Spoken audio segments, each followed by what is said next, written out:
from witches to spirits and ghosts. Halloween is the night when the veil between the living and the dead is at its thinnest, allowing spirits to roam the earth freely. But our first guest says spirits are always among the living. Ever since watching a certain movie as a child, she was interested in taking care of the problem ghost.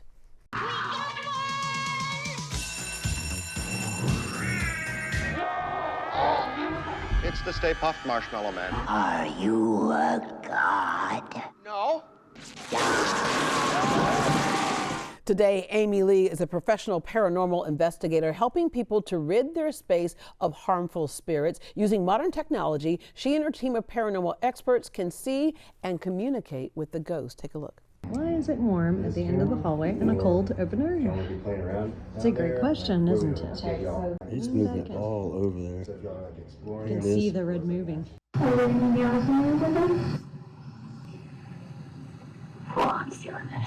Freaky. Amy, along with the rest of her team, join us with more on how this started and who her team can help. Good morning. Hi, thank you for having us. We'll get to the rest of y'all in just a minute here because, as I mentioned, it does take a team to do this. All right, Definitely. Amy, backing up in your childhood, you're born and raised in New Orleans, between New Orleans and Houston. Right. And of course, we know New Orleans has its own history of spirits and voodoo in particular. That it does. All right. It's merged, it's, Catholic and religion rituals with West African rituals there. Did you ever experience any of that growing up? Not so much growing up. Once I got into this, I experienced a whole lot of it. There's a lot more of it around than people think there is. All right. At the age of 8, you took a trip to Jamaica, and which has its own rituals and things, right? But it was the first time that you say you kind of felt something. Yeah, just walking around. I mean, it's a creepy place. It's an old historic house, so it kind of has a feeling. But you just felt like you were being watched. Yeah. Like there was something going along with us on the tour that you couldn't see. Yeah, there's something going along on your microphone that we can see right now. It's the necklace. Okay, there you go. I'm going to pull your microphone up a little bit and move that over there. Thank you. Okay, but I know why you have the cross on. I have mine on underneath here too. Always. Okay. At 18, you moved into an apartment, and then things started happening. Yeah, I had what I now know was a demonic entity in my apartment. Wow. I would have, things would fly across the room, literally like go a in one room. poltergeist. Yep, come in the room and everything would be strewn across the room. Rocking chairs would just start rocking to the point where they would almost tip over. I actually had friends that would run out of my apartment physically Where and was this not apartment? ever come Is back. that here in Houston? Yeah, it actually is. Make sure I don't rent something like that. All right. Okay. So, how did you explain that to yourself? At the time, I wanted to make sure I wasn't going crazy, and back then there wasn't anybody to call. Yeah. They didn't have all the shows. Who are you going to call? There are no Ghostbusters. This was the 90s. The shows weren't out there. This wasn't a big thing. You said you had a ghost, you were crazy. Yeah. So I would invite friends over and not tell them what was going on. And just do the, come over, stay the night, we'll have fun. And then they get up the next morning and go, do you know that you have this and this going on? I'm like, oh, you saw that too. Yeah. Did you ever feel like your life was crazy. threatened, or was this like what we call the mischievous ghost? There were moments where it was scary. There were certain times my bedroom was a particularly bad spot, and I would walk in and I'd go, nope, not tonight, and just walk out. Any idea what may have happened in that space? I really don't know. It was not a good area of town, I will say that. There was a lot of crime in that complex. I mean, I had a stun gun just to live there by myself. So, it could have been someone was attacked or something. But this is what made you, because seeing is believing, right? Made you realize that this must be happening to other people too, but they just don't talk about it. Exactly. That's kind of what I think really set the mentality for the group in place was everybody should have somebody to call. Yeah. So you studied ghost hunting, and you literally met with all kinds of people in this realm. There are priests I know that they study it as well because exorcisms are a thing that exists. And in fact, just recently there was a class taught where a priest came forward and said, here is what we know today about this and demonic possession, and then talk about all the things that can open somebody up to that type of thing. Social media was on that list, right? Okay. Don't play with Ouija boards, Yeah, kids. don't play with Ouija boards. Social media, be careful what you let in. PSA. All right, so by day you live your normal life and you work as a construction job. Yes. But by night, we actually went online to look at like the appointments and stuff like that. Y'all are busy, which says something's happening in this town. We're currently booking for February. Wow, okay. So spring paranormal Paranormal Investigations, founded in 2015 to help people clear their homes and businesses of spirits and demons. And you only do extreme cases. So if you got just one rocking chair every now and then, they're not coming out. But it's a team of skilled professionals. They're here today, so introduce them, and they all have a specialty. Yes, they do.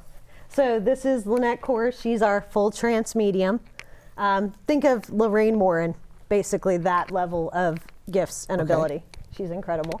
This is Todd Williams. He's our new guy on the team. He's only been with us for a year, but he was a former client turned, I want to do this and help other people. Ah, okay, so it's former client. What was happening in your space? It was a pretty bad demonic haunting. I mean, it was messing with the entire family. And, I mean, SPI came out, cleared everything up, and I guess they kind of seen something in me, and I was like, you know what, let me join. I'd like to help other people. Yeah, okay, so when this first started happening, what types of things were happening in your house? We'd have bad nightmares with my daughter. I would have bad nightmares. My wife would be touched when somebody wasn't even there. Things would move around the house and show up a day or two later. I mean, just... When this happened, did you feel like you could tell anybody?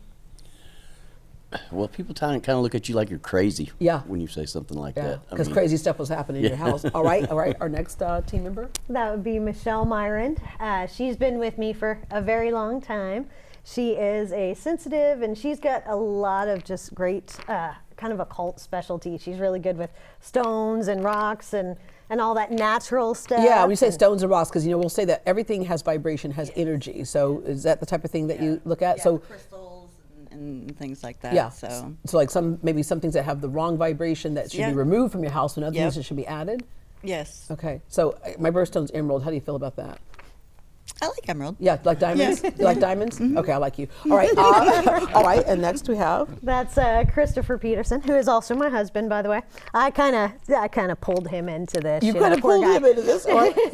Yeah, everybody else is here voluntarily. He got roped in, poor guy. You're kind of the technical guy, and we're going to get to some of the technical stuff on the table here that you use in a second. And then the one who's got the cleaver in his head, Josh, you're an investigator and a debunker. What do we mean? Get hand in the microphone right there. Or he's got a microphone. Okay. So when we say the debunker, are you kind of the one who challenges everything to make sure that it's truly what you think it might be? Yes, ma'am. If something's going on, you want it to be genuine, so you want to look at all avenues. If you're hearing footsteps, you're hearing stuff move, look into everything that could be going on. Yeah. You're the skeptic there. Yes. Okay. And then Lynette, as the medium, are you the one that's directly feeling and communicating? Yes, I feel things out, and then on my own, and then with the assistance of Amy, we will communicate with spirits and ultimately see how we can help them. Yeah, because what you try to do is counsel spirits. I guess the first thing is, why are you hanging around? And there's all kinds of things that you've come across. Yeah, exactly. Guilt sometimes, sorrow, attachment to people, places, sorrow for like a life not fully completed, not lived to their full potential. And there's one that y'all talked about, a girl from the 1800s who was scared that her murderer would be on the other side. Correct. Yes, we run into all kinds of unique situations. We really do. Yeah, and some that are scared that they'll go to hell. Yes, that too. So they keep hanging around. That too. Sometimes we have to talk to not so friendly spirits, like serial killers and things like that. Yeah.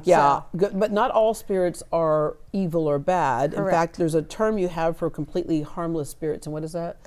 Just regular human spirits. We call them lost souls. Okay. People that, for the most part, in our experience, want to cross A over. doober?